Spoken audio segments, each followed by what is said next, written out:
Now for the assembly. First thing I'm going to do is put on the handlebars, and then I'll worry about straightening out everything, making sure it's parallel on the front. It's a little bit easier to do once the wheels and the handlebars are on. I just put the handlebars up there, center it, and reattach the plate.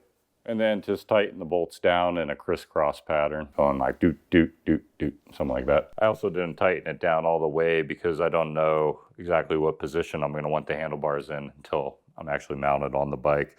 The next step I'm going to do is I'm going to go ahead and tilt this screen down all the way so I can flip the bike onto its back, because I don't have a bike stand that could hold this weight. So by moving the screen down allows me to flip the bike over. Just like that, and now it'll be safe from any kind of impact. It looks like next I need to do, the little controller here is also sticking up. This shifter should be all right. Just everything loosened like that, and now I can flip the bike over, put on the tire, and work on the chain and put on the pedals and everything else. Just got to be a little cautious with the handlebars being loose like that. That works out pretty well just like that. Got a piece of foam there. Go ahead and remove that, get that out of the way. So now I just got to remove this fork separator. They essentially add these onto it to keep the fork from crunching in on itself, getting any kind of damage. It's pretty much a shipping type device, and it's just barely on there, so I should just be able to back the nuts off, pull it off just like that. Over the tire, you're going to have some of this plastic stuff that was on there protecting it. You can just pretty much just pull all that stuff off. Okay, and go ahead and put the tire on. Pretty much the hardest part is getting the brake rotor in between the two brake pads. It helps to kind of lift up on the brake caliper, kind of pull back, opening it up as far as possible, and then the tire should drop in. Now that the tire's on, we just got to put the screw in.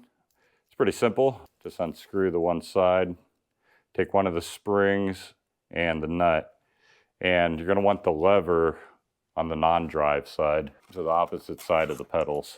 You stick it all the way through, put on another little spring, and then the cap. And then you pretty much just tighten that nut all the way down until it's fairly tight, and then you hit the clamp. If you can't do it all the way, you can back it off a little bit, but you're definitely going to want a quick release on there fairly tight. It looks pretty good right there. Still got quite a bit of rub there, so this is where I need to adjust the front brake caliper.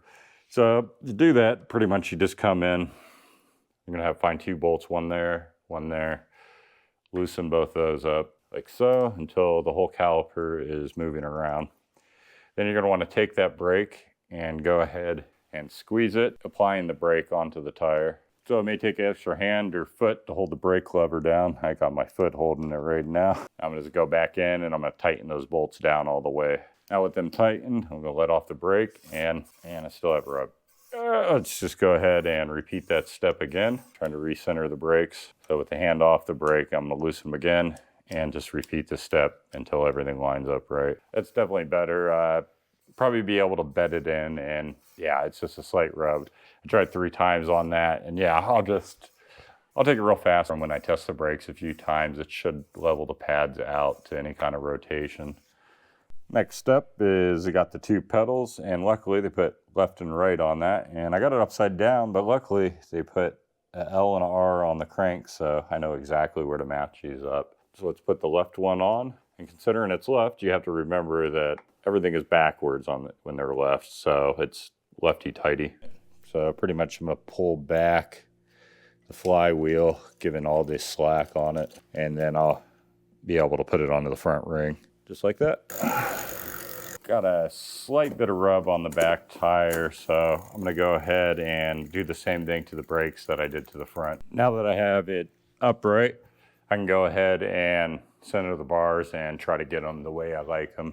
So I'm just gonna get on the bike to do that. So first I need to center them. I need to back one of the bolts off here a little bit. Let's see, maybe right about there. Nice. I just tighten everything down now using the crisscross pattern.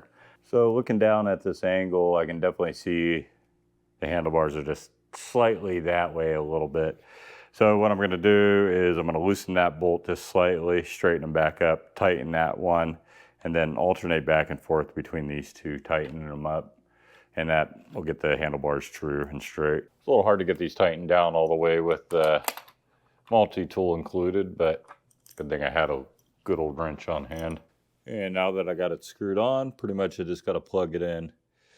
There's two little notches on these two plug-ins that you line up. There's probably also arrows, but they're a little hard to see, so I'm going to use the notch. And just like that, the headlight's hooked up. Reflector, just in case there was something wrong with the lighting system, I like to put these in. I guess the battery could be dead. You'd be pedaling at home with none, so reflector's not a bad idea. Gonna put it right dead center right up here. Okay, now I'm gonna go ahead and install the front mud guard. Pretty much just gonna use a rubber piece that came with it. Not sure if that's what they're for, but I'm just gonna go with it. And I'm just gonna put the bolt through and bolt it on. Now we got the rear fender. There is a little hole back here that the back fender screws into. And basically, you find the right M-size screw that screws into it. And that's the one you use. Nice. I'm just gonna go ahead and put it on like that. I'm gonna put two washers on the other side just to keep it pulling through because the head on this one is fairly small. And then I'm also gonna put a little rubber washer just for shock absorption. Look at this. This does seem awful high. I gotta look at the picture. I don't know. It looks high. It could be right. It could be wrong. I don't know. It took me a second once I got it on there wondering, why is it sitting up so high?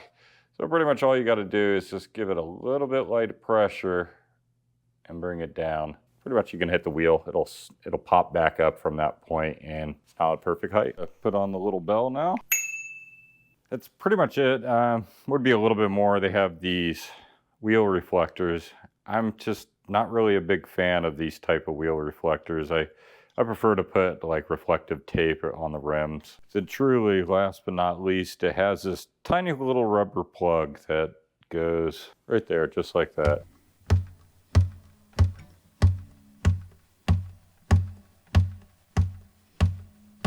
I'm gonna break all the rules. I'm gonna do what I want. I'm gonna break all the rules. I'm gonna do what I want. I'm gonna break all the rules. I'm gonna do what I want.